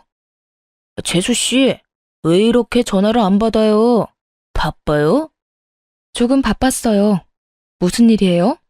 아, 그게 다른 게 아니라 재수씨 동생이 가게 한다고 들었는데 이번에 그 일 좀 배우고 싶어서요. 저번에 재수씨 다녀가고 나서 얼마나 뒷말이 많은지 그냥 그만둬 버렸어요. 그래서 이제 친구 일도 못 배우게 됐고 뭐 좀 해볼까 하던 찰나에 재수씨 동생 생각이 나지 뭐예요? 들어보니 손만 댔다 하면 대박 터진다고 하던데 저도 가서 일도 좀 배우고 도움도 좀 주고 싶어서 전화했어요. 이제 하다 동생 일까지 탐내더라고요. 제 동생은 20살 때 대학교도 가지 않고 잠잘 거 못 자고 놀 거 안 놀고 그야말로 피나는 노력으로 연구하고 공부해서 자리 잡은 가게였어요. 그런데 그런 가게에 시숙이 발을 들이는 순간 또 어떤 피해가 생길지 아무도 모르는 상황이었죠. 절대로 안 된다고 딱 잘라 말하고 연락을 끊어버렸고 아니나 다를까 도돌이표처럼 시모에게 연락이 오더군요. 너 때문에 우리 아들 그 회사에서 일도 제대로 못 배우고 나오게 됐는데 네 동생 일 좀 배우게 해주는 게 그렇게 힘드니? 그런 걸로 따지면 어머님 때문에 저도 회사 그만뒀어야 했어요. 아주버님이 회사를 그만둔 건 그냥 하기 싫어서 그만둔 거라고요. 그러니까 저한테 책임 전가할 생각도 하지 말고 제 동생 가게하고 아주버님 엮을 생각도 하지 마세요. 말이야 바른 말이라고. 내 아들이랑 엮이면 네 동생 가게에 좋은 거 아니니? 혹시 아니? 우리 아들이 네 동생 가게 일 도와줘서 더 대박 날지. 그렇게 되면 우리 장남도 그렇고 네 동생도 다 좋은 일인데 뭘 그렇게 유난을 떨고 그러니? 여기서 더 안 된다고 하면 너만 이상한 사람 된다. 그러니까 그냥 우리 말대로 네 동생 가게에 우리 장남 출근하게 해. 이렇게 유난 떨만 하니까 떠는 거 아니겠어요? 어머님 말처럼 말이야 바른 말이라고. 아주버님이 손대서 살아남은 게 하나라도 있나요? 되지도 않은 IT 사업한다고 설치다가 망하고 레스토랑 한다고 우겨대서 건물 처분해서 열어줬더니 손님이랑 싸워서 망하고. 얼마나 더 말씀드려야 유난 떤다는 말 취소할 건가요? 그거야. 우리 장남이 다 운이 안 좋아서 그랬던 거지. 이번엔 우리 아들 정말 예감이 좋다고 하니 지금까지와는 다를 게다. 그렇고 말고. 그렇게 예감이 좋으면 다른 가게 알아보라고 하세요. 어머님이 뭐라고 하든 전 절대 싫어요. 시모까지 정리하고 난 후 마지막 원수가 남은 상황이었어요. 조금의 생각이라도 있다면 동생 가게만큼은 내버려두겠지 했는데 신랄 같은 희망을 남편 놈은 바람에 날려버리더군요. 당신 꼭 이렇게까지 해야 해? 그냥 처남 가게 우리 형 일만 하게 해주면 되는 거잖아. 그게 싫으면 그냥 며칠 지켜보게만 해줘도 된다고. 그렇게 어려운 일도 아니잖아. 당신은 아주버님을 몰라서 그런 말을 해? 아주버님이 그냥 지켜만 보고 있을 사람이야? 내 동생이 본인보다 나이 어리다는 이유로 이 소리 저 소리 해대면서 괴롭힐 게 뻔하잖아. 그리고 내 동생 보고 가게 장사해서 벌면 얼마나 버냐고 그렇게 무시하더니 이제 와서 부탁을 하고 싶어? 부끄럽지도 않아? 내가 틀린 말 했어. 처남이 벌어봤자 얼마나 번다고. 뭐 그렇게 대단한 가게도 아니면서 유난 좀 떨지 말고. 우리 형 좀 넣어줘. 당신 말대로 그렇게 대단한 가게도 아닌데 왜 일 못 배워서 이 난린데? 난 다른 건 몰라도 내 동생이 피땀 흘려서 일군 가게 당신 형이랑 엮여서 피보게 할 생각 없으니까 아주버님한테 포기하라고 전해. 뜻은 이미 충분히 전하고도 남았는데 남편놈은 도무지 말귀를 못 알아먹는 인간처럼 떼를 쓰기 시작하더군요. 언제는 그까짓 가게라며 무시하던 제 동생 가게에 자기 형을 꽂지 못해 안달이 나서 말이에요. 그건 당신 동생이 해서 그렇게밖에 못하는 거고 우리 형이 하면 더 크게 더 대박 날 수 있을 것 같으니까 그렇지. 내가 말했잖아. 우리 형 기회만 있으면 헐헐 날 수도 있는 사람이라고. 정말 그렇게 생각해? 당신 형, 다른 사람은 꿈도 못 꿀 만큼 무수한 기회 속에서 살았어. 그런데 지금 꼴을 봐. 도움 한번 받아보자고 온 식구가 나서서 나 하나 설득하려고 안달난 게 당신 형이 처한 현실이라고. 당신이 이때껏 봐온 형 모습이 성에 차지 않아서 이러는 거 잘 아는데 그게 다가 아니라니까.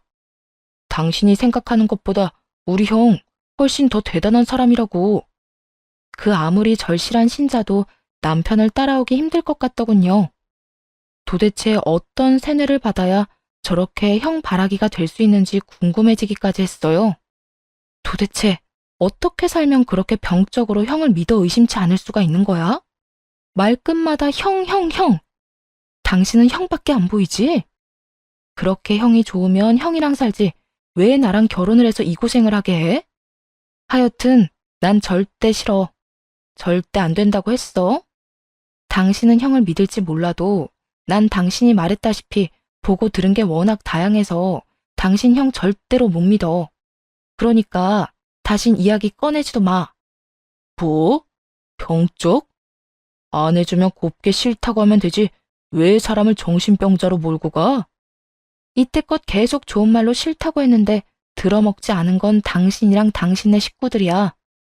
얼마나 지긋지긋하게 사람을 괴롭혔으면 내 입에서 그딴 말까지 나왔겠어? 이런 말 듣기 싫으면 이제 그만해. 그러면 서로 편하고 좋잖아.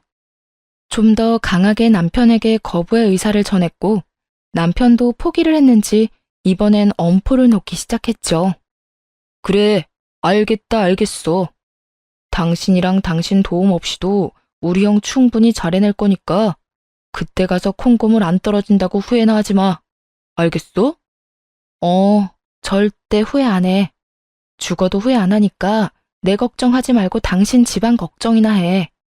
당신 집안은 형 때문에 쫄딱 망해버리고 말 테니까. 지치더라고요.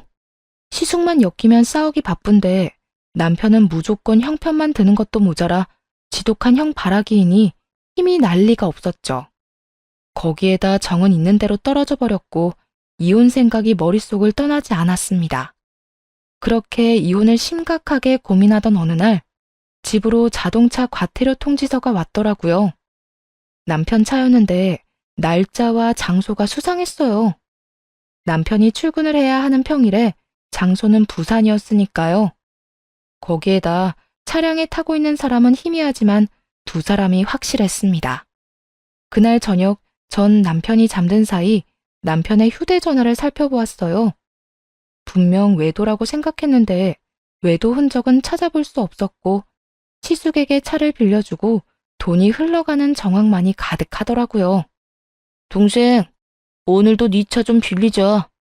급하게 갈 데가 있는데 차 없이는 가기 힘들어서 말이야. 오늘? 알겠어. 형 집 앞에 세워두고 출근하지 뭐. 역시 내 동생. 고마워. 아, 그리고 100만 원만 더 빌려줘. 이것저것 하다 보니까 돈이 금방 떨어지네. 100만 원? 알겠어. 그때 그 계좌로 보내면 되지?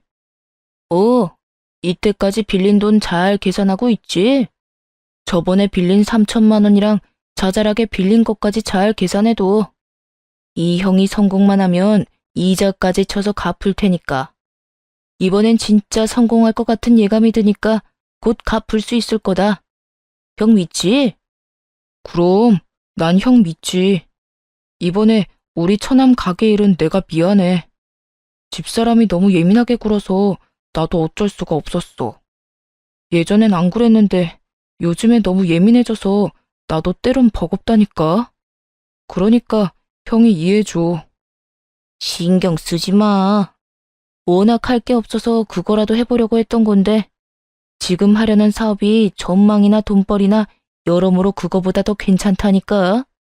그나저나 재수 씨 성격 장난 아니더라. 나한테나 엄마한테나 소리를 꽥꽥 지르는데 무섭기까지 하던데. 넌 도대체 그딴 여자랑 어떻게 사냐? 정 힘들다 싶으면 그냥 이혼해버려. 그렇지 않아도 고민 중이야. 무슨 여자가 나긋나긋한 맛도 없고 점점 더 독해지기만 한다니까. 말끝마다 형 무시하는 것도 짜증나고 나만 보면 고함 지르는 것도 짜증나. 내가 엄마한테 말해줄까? 재수 씨 좀 더 괴롭혀달라고. 우리 엄마가 다른 건 몰라도 재수 씨 괴롭히는 거 하나는 기가 막히잖아. 됐어. 그러다가 도리어 엄마가 당해. 요즘 보니까 그 여자가 미쳐버렸는지 엄마한테도 할 말 못할 말 가리지 않고 다 해대던데. 그러다가 엄마 쓰러지기라도 하면 어떡해? 그땐 그 여자한테 병간호 맡겨야 해서 이혼하고 싶어도 못하는 수가 있다고. 하긴 그렇긴 하겠다. 어쨌든 돈 좀 바로 보내줘. 병이 급해서 그래. 알겠어. 제 욕을 하는 건 둘째치고 호구도 그런 호구가 없더라고요. 자잘하게 빌려준 것만 해도 1,000만 원 단위는 되어 보이던데 도대체 얼마나 뜯겨야 정신을 차릴 것인지 가늠도 되지 않더라고요. 그리고 이것이 끝이 아닐 거란 생각이 들었죠. 평소 시숙은 운전하는 것조차 귀찮아 택시를 타고 다니는 사람인데 생뚱맞게 남편의 차까지 빌려 무엇을 하고 돌아다니나 궁금해졌어요.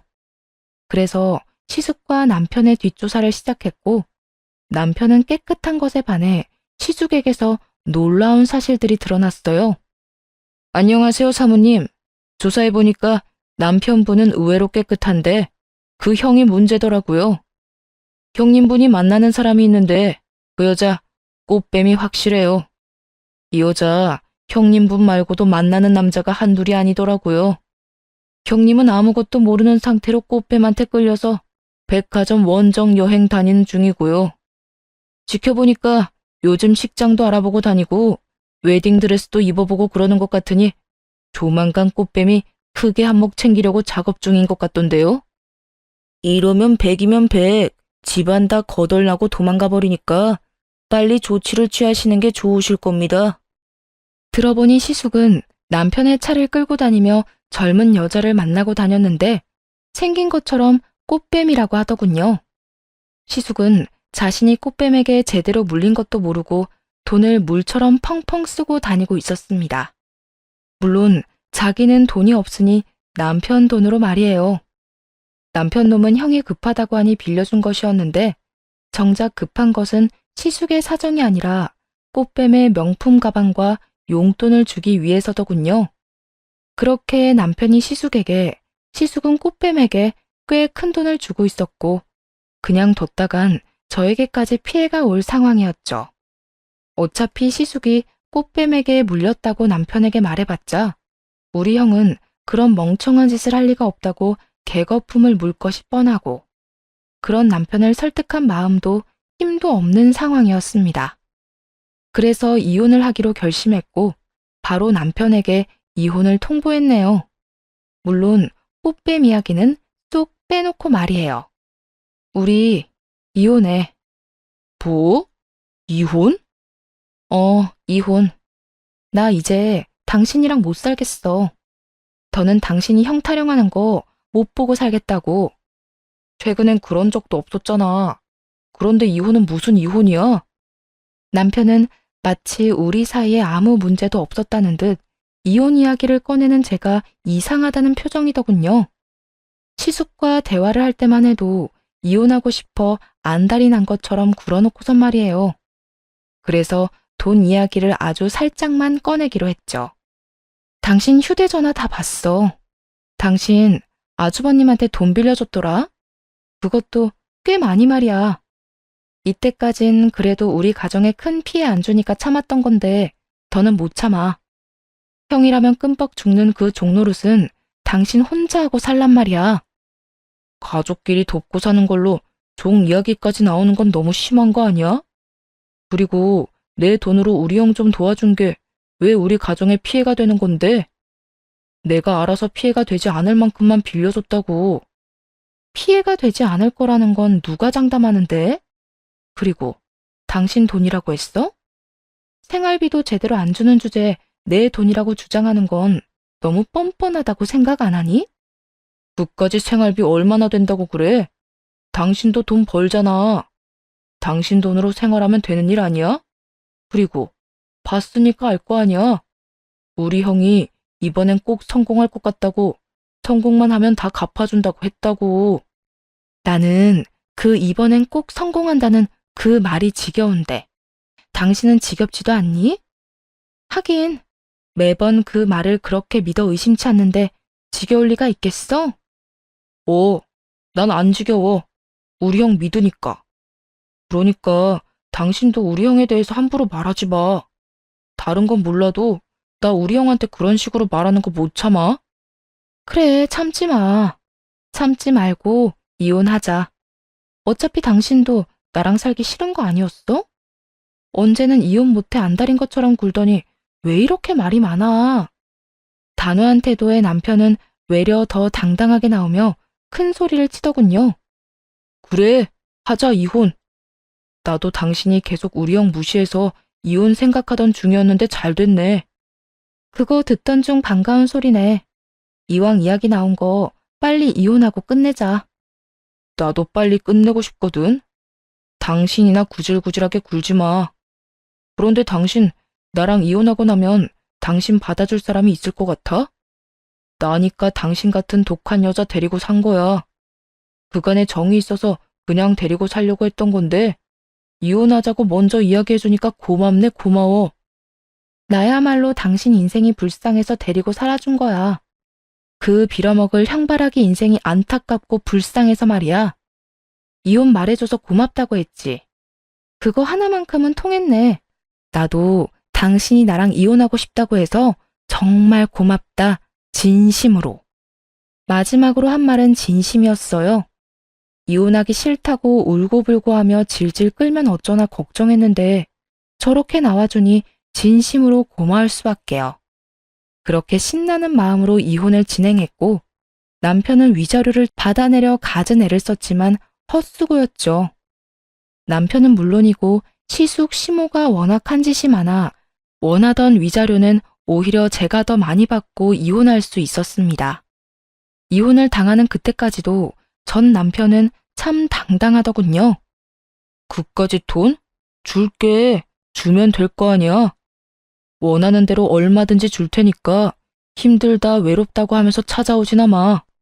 그때 가서 울고불고 빌어도 절대 안 받아줄 거니까. 착각도 병이다 병. 난 너 2번 다시 찾아갈 생각도 없으니까 그런 걱정은 하지도 말고 네 사랑하는 형이나 걱정하면서 살아.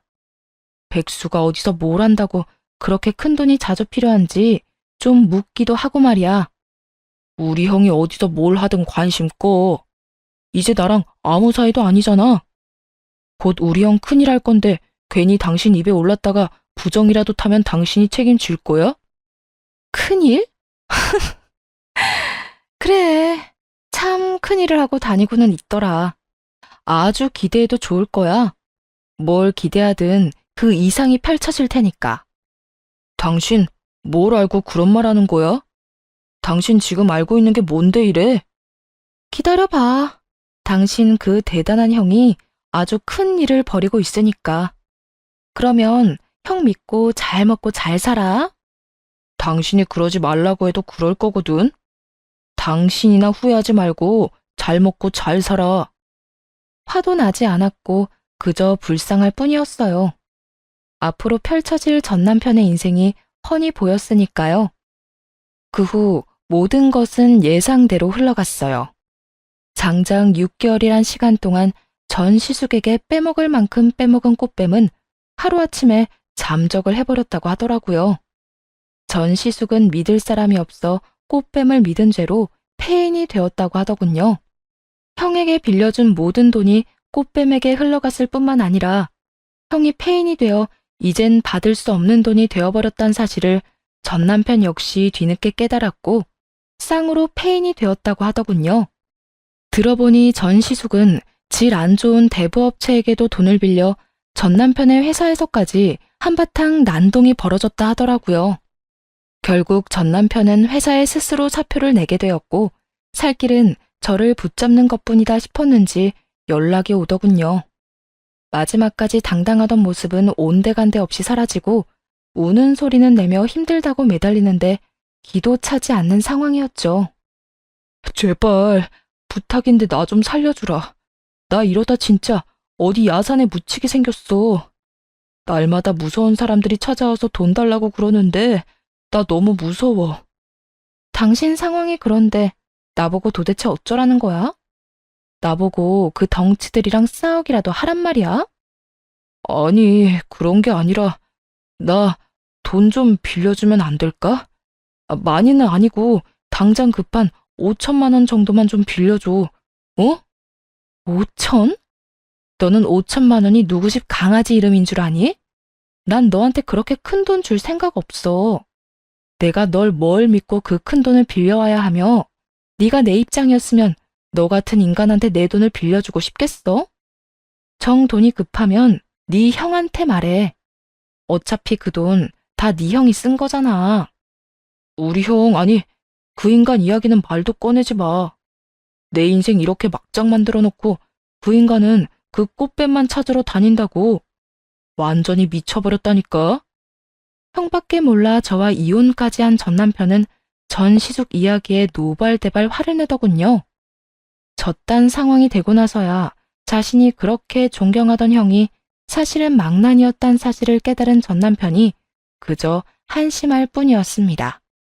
그러게 진작 당신 형은 그런 사람이 아니라고 집안을 다 말아먹고야 말 거라고 경고했을 때 주의 깊게 들었다면 적어도 이런 최후는 아니었겠죠. 하지만 뭐 생각은 생각이고 여기에서 전 남편에게 조금의 여지라도 줬다간 앞으로의 제 인생이 피곤해질 거란 확신이 들었죠. 그래서 좀 더 냉정한 말을 고르고 골라 전 남편에게 쏟아냈네요. 그 인간 그렇게 만든 건 너랑 네 식구들이야. 이제 와서 누굴 탓해? 하여튼 난 너한테 땡전 한 푼 빌려줄 생각 없으니까 다신 연락도 하지 마. 여보, 그렇게 딱 잘라 안 된다고만 하지 말고 나 살려준다고 생각하고 빌려줘. 나 이러다 진짜 큰일이 날 것 같다니까. 누구더러 여보래. 이혼까지 다 해놓고 이제와 후회해봤자 소용없다 이거야. 그리고 사람 그렇게 쉽게 안 죽어. 그러니까 그런 걱정은 하지 말고 꼭 살고야 말겠다는 생각으로 일이나 해. 투잡, 쓰리잡 뛰어서 죽을 때까지 갚다 보면 언젠가는 다 갚지 않겠어? 정말 이렇게까지 매정하게 굴 거야? 당신은 정도 없어? 그래도 우리가 함께한 세월이 얼만데 이렇게까지 굴어. 막말로 내가 바람을 피웠냐? 당신한테 못할 짓을 하기랬냐? 내가 뭘 그렇게 잘못했길래 이렇게 모질게 굴어? 그걸 몰라? 당신은 내가 당신을 필요로 할 때마다 나 말고 형을 선택하던 사람이었어. 난 당신이랑 사는 동안 외로웠고 보호받지 못했다고. 그건 우리가 이혼하는 마지막 그 순간까지도 변하지 않았고, 그게 우리가 이혼한 이유이자 내가 당신한테 모질게 하는 이유야. 내가 당신한테 받은 마음이 없는데 나라고 당신한테 마음을 줄 이유가 없잖아. 하물며 이혼까지 했는데 더 그렇게 할 이유가 없지 않겠어? 그러니까 나한테 괜히 기대하지 말고 연락도 하지 마. 속 시원하게 할 말을 다 하고는 전화를 끊어버렸습니다. 그 후 전 남편은 제 조언이 꽤나 와닿았는지 쓰리잡까지 하며 빚을 갚아나가고 있다 하더라고요. 전 시숙은 전 남편이 말한 그대로 여전히 꽃뱀 찾아 산만리라는 영화 한 장면을 찍는 중이었고, 그 덕에 전 시모는 뒷목을 잡고 넘어가 병원 신세를 지고 있다고 했고요. 그렇게 모든 게 다 끝이라고 생각했는데 질기고 질긴 인연은 쉽게 끊어지지 않더라고요. 병원 신세를 지고 있다던 전 시모가 병원에서 연락을 해왔거든요. 얘야, 잘 지내니? 아, 웬일이세요? 그게 내가 요즘 병원에 있는데 내 병간호 해줄 사람이 마땅치 않아서 연락했어. 사람을 부르자니 너도 알다시피 우리가 돈이 어디 있니?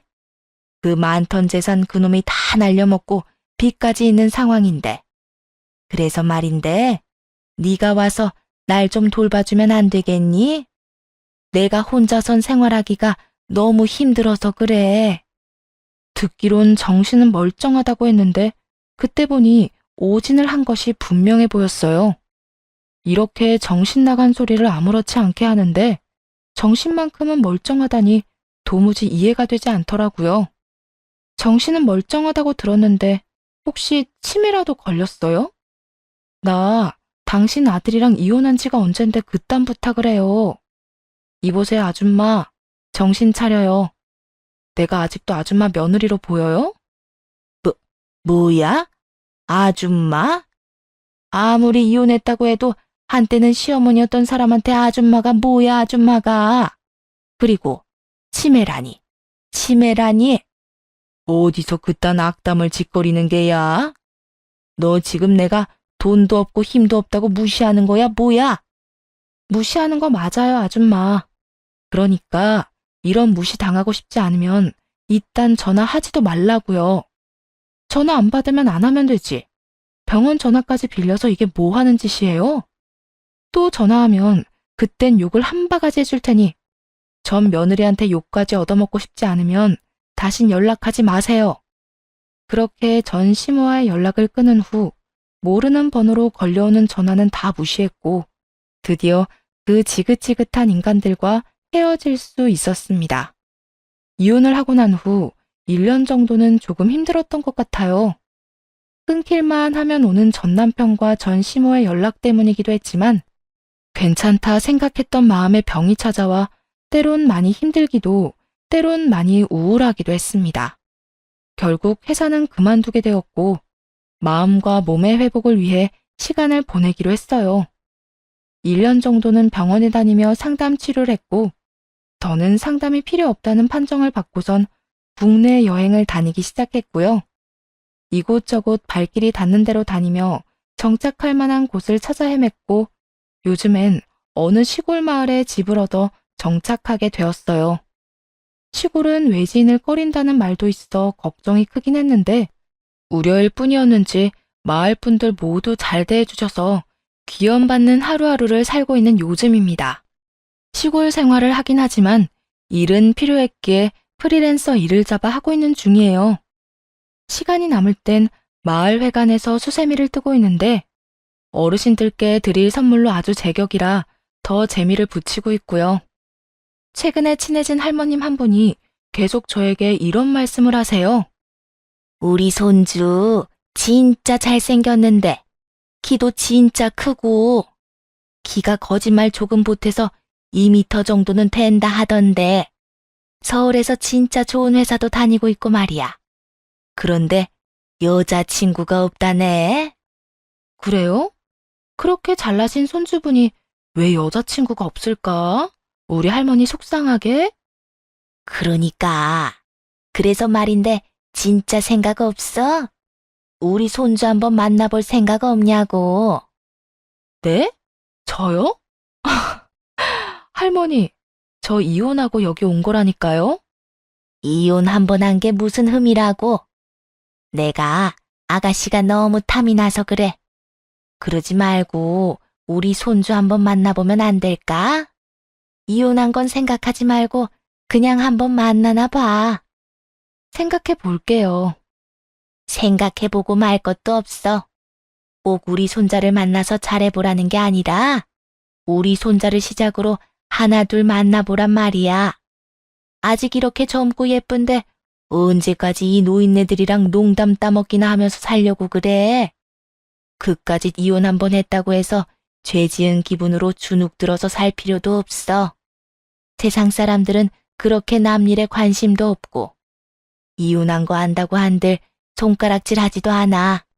혹시나 손가락질하는 인간들이 있다면 그 인간들이 잘못된 거지. 아가씨가 잘못된 인생을 산 게 아니란 말이야. 그러니까 즐기면서 살아. 행복하게. 이런 이야기를 전해드리는 이유는 저 말 때문이에요. 이혼 한 번 한 게 흠도 아니라는 말이요. 왜 이혼한 사람들은 이혼이 무슨 큰 흠이라도 되는 듯 또 실패한 인생이 된 것만 같아 괜히 주눅이 들곤 하잖아요. 그런데 세상 사람들은 이혼한 사람을 꼭 그렇게 보지만은 않더라고요. 살 만큼 살았다는 말을 하루에 10대 번은 더 하시는 저 할머니마저도요. 그래서 할머니의 말씀처럼 행복하게들 사시라고 이야기하고 싶었네요. 물론 저도 그럴 예정이고 말이에요. 이렇게 사연을 쓰게 된 것 또한 할머니 덕분인데요.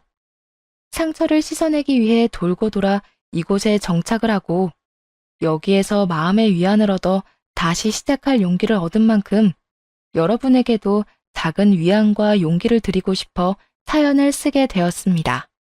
저처럼 마음의 상처를 입고 이혼을 하게 되신 분들이 계신다면 한 말씀 드리고 싶어요. 우리 부디 행복해요. 그 누구도 저희에게 손가락질하며 불쌍하다 하지 못할 만큼 눈부시게 웃고 삽시다. 이혼을 한 이유는 조금 더 행복하게 살기 위해서이지 남 눈치나 보려고 한 것이 아니니까요. 그러면 이만 물러가 볼게요. 긴 이야기 함께 해주셔서 감사합니다.